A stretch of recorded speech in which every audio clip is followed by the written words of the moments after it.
how to add Sam's Club card to your Apple Wallet. So first things first is we have to access Sam's Club official website.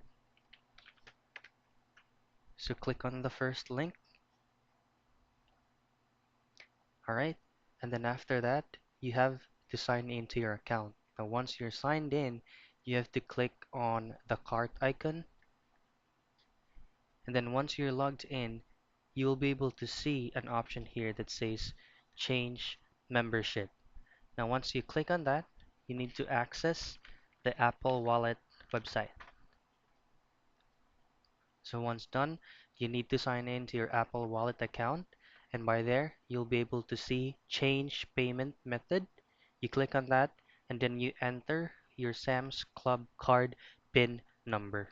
So that's how you can add your Sam's Club card to your Apple Wallet.